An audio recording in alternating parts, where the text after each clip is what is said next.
اب بچے کو فلاں کالج میں داخل کروانا ہے، اب بیٹی کی شادی ایسے اسکیل پر کرنی ہے، فلاں ہوٹل بک کرائیں گے، فلانی جگہ پہ کرائیں گے، سو آن سو فورتھ. تو یہ چیزیں کبھی ختم نہیں ہوتی. حج بھی اسٹیٹس کو بنا لیا ہے ہم نے، ہے نا. پرائیویٹ جا رہے اتنے والے پیسوں والا حج کر اتنے والے، یہ بھی اسٹیٹس کو ہو گئی. موت بھی اسٹیٹس کو ہو گئی ہے. یہ جو رسمیں ہیں ویسے ہی بدعتیں ہیں، کل چہلم وغیرہ. اور اب تو ان میں بھی آپ دیکھیں کیٹیگریز آ گئی ہیں نا، کہ کس طرح کا ہے، سٹنگ ارینجمنٹ ایسا ہے، بوفے لگوایا ہے، کس طرح کا ارینج کرایا ہے. اور باقاعدہ اب مشہور جو ہے وہ لیکچرر مولوی جو ہیں وہ ہائر کیے جاتے ہیں کہ جو فلانے کو بلا رہے ہیں، فلانا نعت خواں آ رہا ہے. تو وہ بھی ایک پورا مینیو وینیو سب کچھ ڈیسائیڈ کیا جاتا ہے. آنے والے بھی تیار ہو کر آتے ہیں، ہمارے جیسے نہیں کہ منہ اٹھائے اور چلے گئے. جانا ہوا تو آج بھی تین طرح کی میں ایسے سجی ہوئی تھی کہ تین برات میں. جی جی بالکل پراپر اب تیار کیا جاتا ہے، پراپر سٹنگ ارینجمنٹ جو ہے وہ ہوتا ہے، پراپر جو ہے وہ کیٹرنگ کرائی جاتی ہے، اور انویٹیشن بھی پراپر دیے جاتے ہیں. جی جی وہ انویٹیشن وہی نا. تو یہ دیکھیں جی، یہ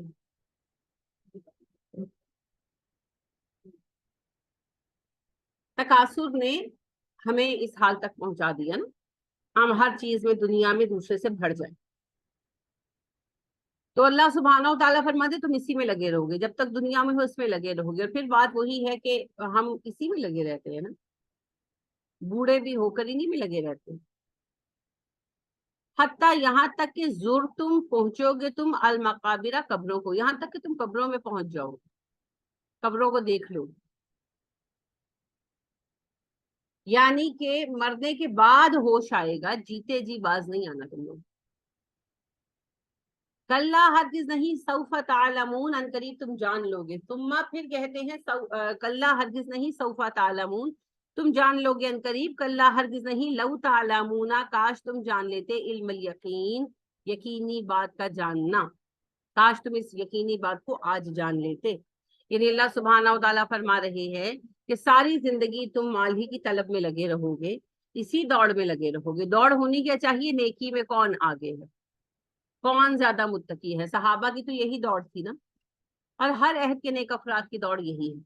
ہماری دوڑ یہ ہے پیسہ کس کے پاس زیادہ ہے، گھر کس کا زیادہ بڑا ہے، گاڑی کس کی زیادہ اچھی ہے، موبائل کس کا برانڈیڈ ہے، کون مہنگے کپڑے پہنتا ہے.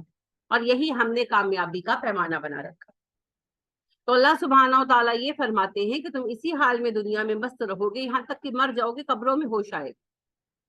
اور تب تمہیں پتہ لگ جائے گا کہ اصل معاملہ کیا ہے. قبر میں آنکھ کھلتے ہی سب پر ساری حقیقتیں آشکارا ہو جائیں گی، سب مان جائیں گے، لیکن پھر فائدہ نہیں ہے نا. تو اللہ کہتے ہیں کل لو تعلمون علم الیقین، کاش تم دنیا میں اس یقینی بات کو جان لو. کیونکہ قبر میں جاننے سے معاملہ حل نہیں نہ ہوگا، کہ ہوگا نہیں ہوگا.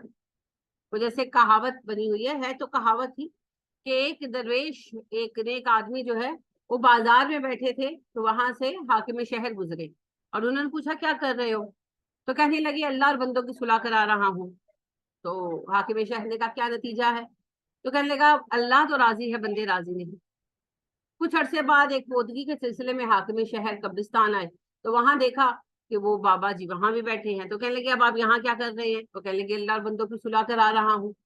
تو انہوں نے کہا پھر کیا نتیجہ نکلا؟ تو کہنے لگے جی بندے راضی ہیں، اللہ راضی نہیں. تو دنیا میں ہمارے پاس توجہ دینے کا وقت نہیں ہے، اور آخرت کی پکار کو اللہ نے سننا ہے. اسی لیے اللہ خود کہہ رہے ہیں کل لو تعلمون علم الیقین، کاش تم اس یقینی بات کو جان لو. دنیا میں بتایا کیا ہم بھی اس طرح کہ اگر ہمیں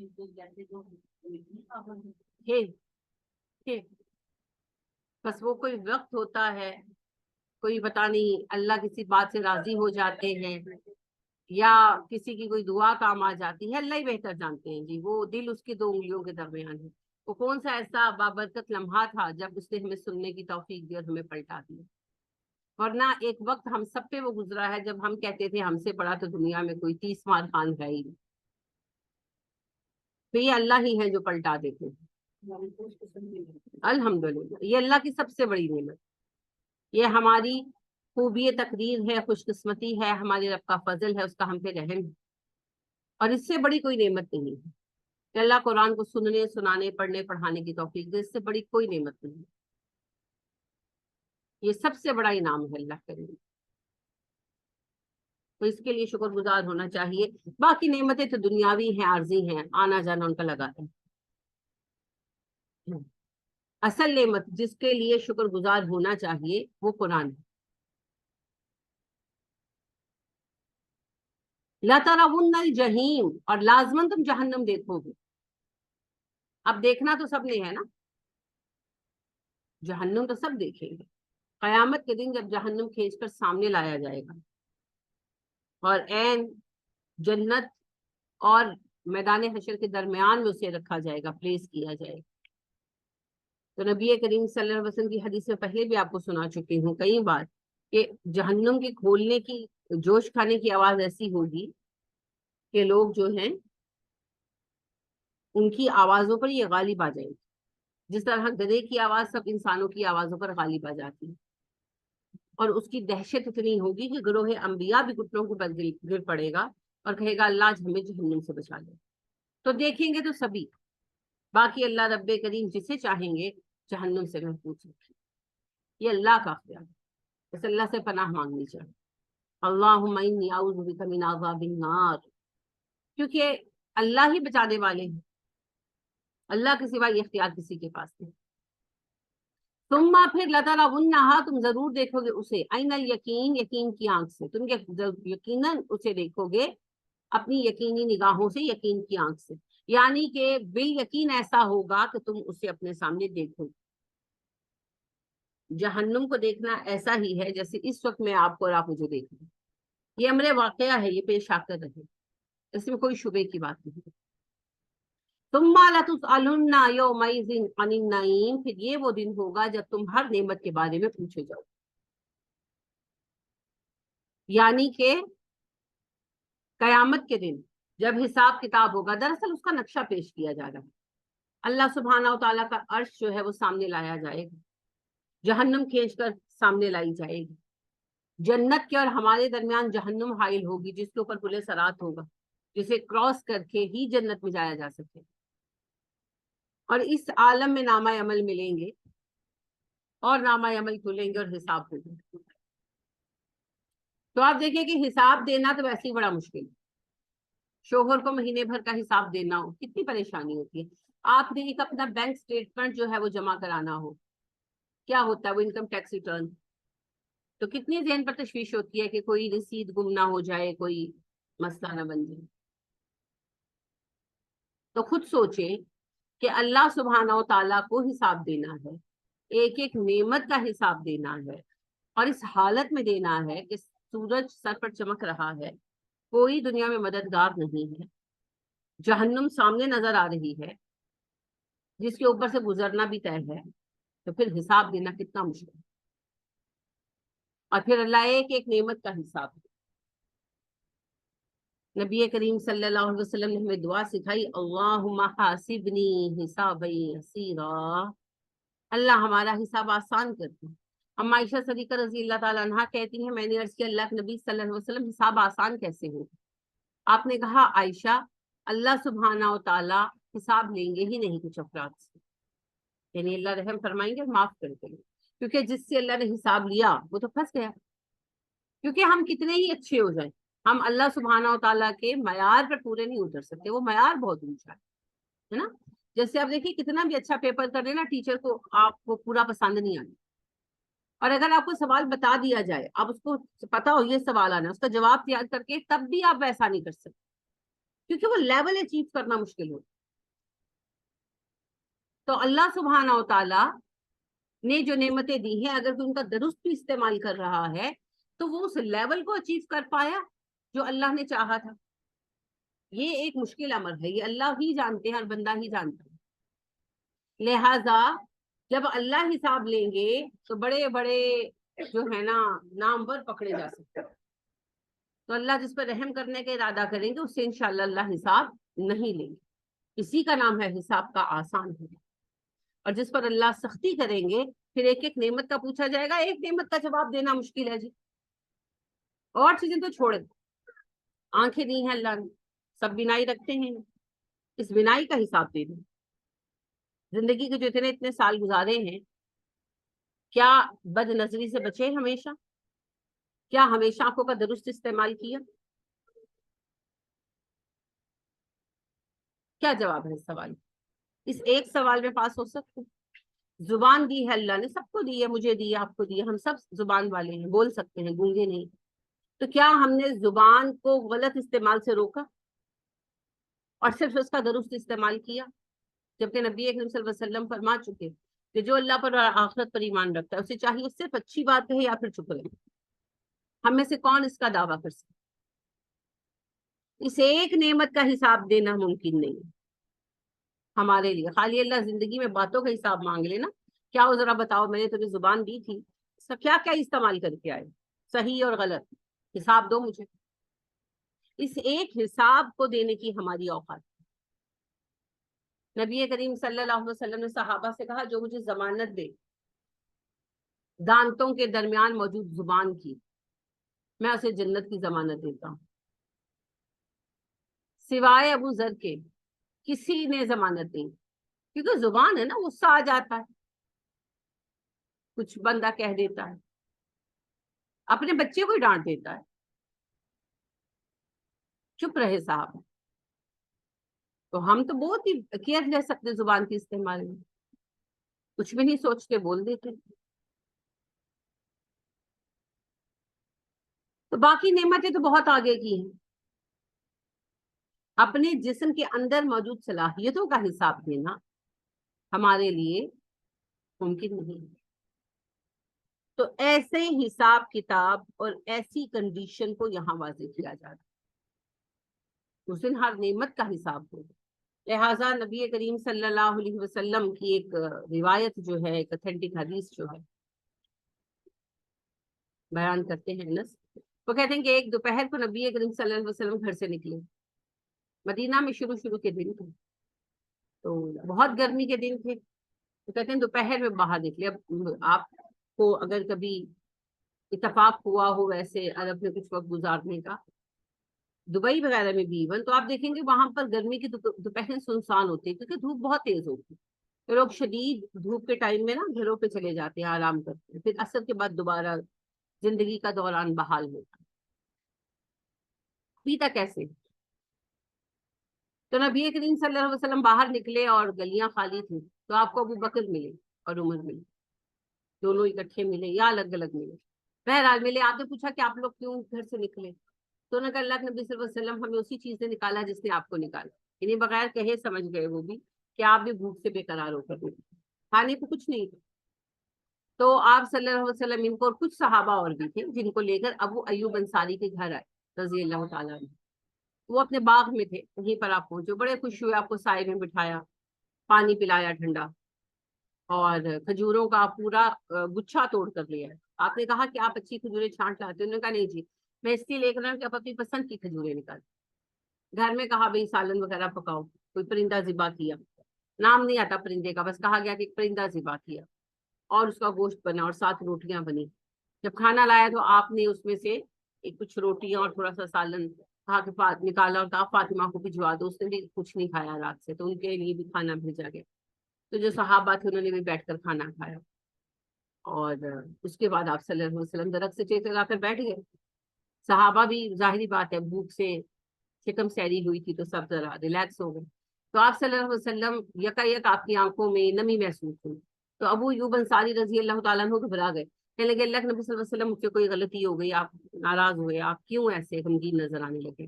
آپ نے کہا نہیں مجھے آیت یاد آ گئی, ثم لتسألن یومئذ عن النعیم, پھر اس دن تم سے اللہ ایک ایک نعمت کا حساب لے گا. تو یہی نعمتیں ہیں جن کا حساب لیا جائے گا, سایہ, ٹھنڈا پانی, اچھا کھانا,